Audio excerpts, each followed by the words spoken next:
So,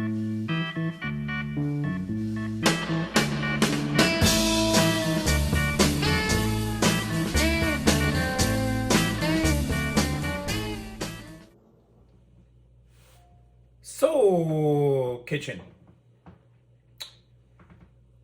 Tonight's recipe is polpette di verdure di piccolo Lu. You'll have to wait for the recipe that I did for this week, next week, because the inspiration came on Saturday night during Havdalah when Lori answered the question about Big Lou and his meatballs. She went over the recipe and I said, well, a lot of the people won't be able to do that. Main reason because of some of the ingredients that were in there. So I decided to take a couple of recipes and combine them and see if we can come up with a way to satisfy that taste. Granted, it's not an Italian meatball, but even that word meatball, to put a vegetable meatball in front of it, sounds like, you're trying, but we already know it's not that. That's why I decided to go with Italian. It sounds a little bit better and more romantic. Tonight's little board that I had about, don't worry if plan A fails. Well, plan A failed because of user error.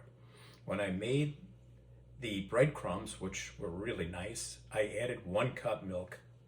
When I put the meatballs together, I said, it feels very wet. It should have been 1/2 cup of milk to soak. And that's the mistake. I still think there might have been too much liquid in it.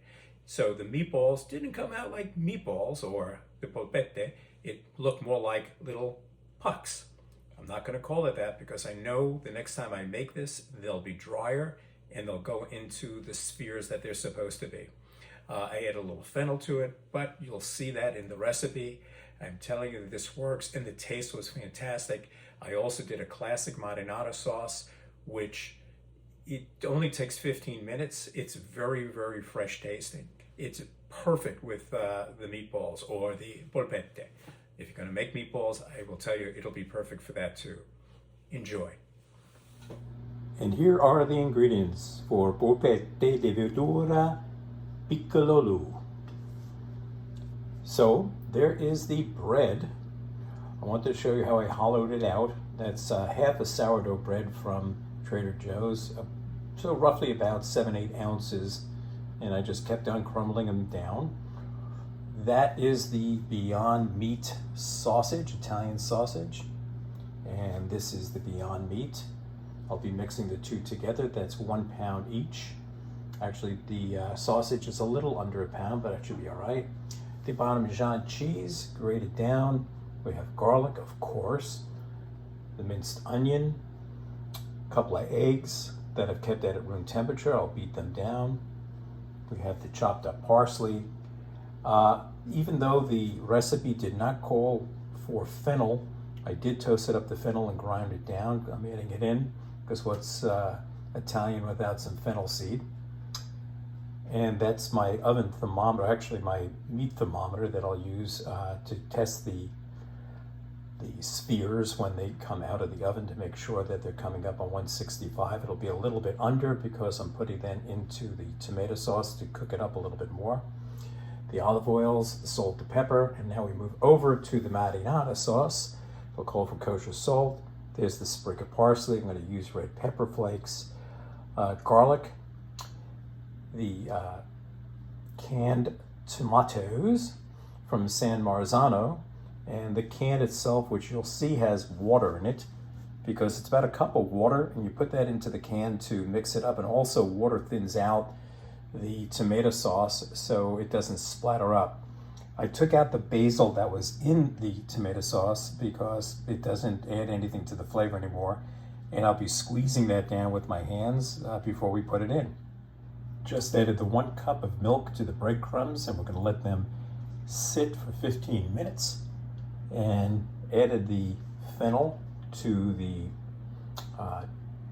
Beyond Meat and the Beyond Sausage. And now to the next step, starting to mix some of the other ingredients together. So I made my meatballs bigger than the recipe calls, so they want the 1-inch meatballs, but that's really small, so I like my meatballs bigger.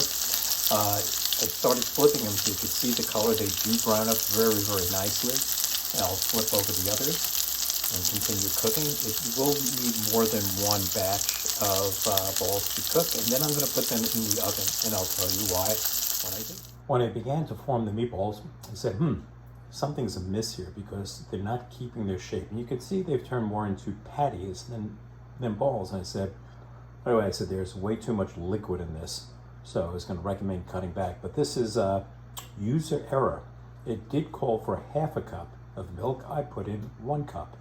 And that difference in the liquid made it way too watery. So definitely do not make that mistake. The good part was one of them broke apart and was able to taste it. It tasted really good. Now, to the reason I put them in the oven, we had a neighbor who had a bar in Norristown when we lived up in that area. And he told me the secret to making his meatballs, which are really good. It was back in the days when I probably would eat Big Lou's meatballs. But he had a similar recipe, and we used to love going down to his apartment and having some. He said the key is after you put them in the frying pan is then finish them in the oven. So it's a 375 oven. I'll put them in. They'll come back up to the temperature we need, which is 165. Then we'll put it in the marinade, or excuse me, the marinara, and we'll enjoy it with the spaghetti or the pasta. Getting ready for the marinara. Put in a 1/4 cup EVO, as those chefs say, otherwise known as extra virgin olive oil.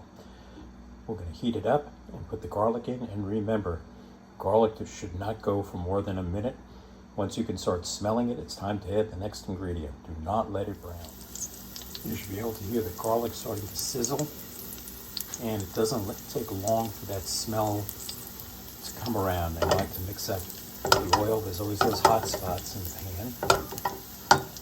And we'll give it less than a minute. We're going to mix around the tomato sauce. Get the garlic totally incorporated with the oil. And now the can of water. You can see, hold that back, a lot of the tomatoes is now incorporated into the water.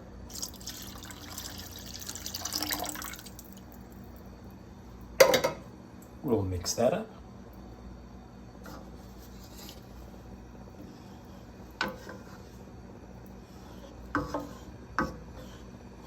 We're not going to use oregano, so the only other ingredient left to put in is the chili or the red pepper flakes. I'm going to use the red pepper flakes. We'll let it cook a little bit. And bring it up to heat. It said to put the basil stem on top of the sauce like a flower. And there it is, like a flower. Now we're just going to let the heat wilt the stem and the leaves, and then we're going to submerge it. And when it's all done, we'll pull it all out, and that won't be part of the sauce, but it'll be part of the flavor. Once the sauce started to simmer, I put the, you can't really call them balls anymore because they came out more like pucks.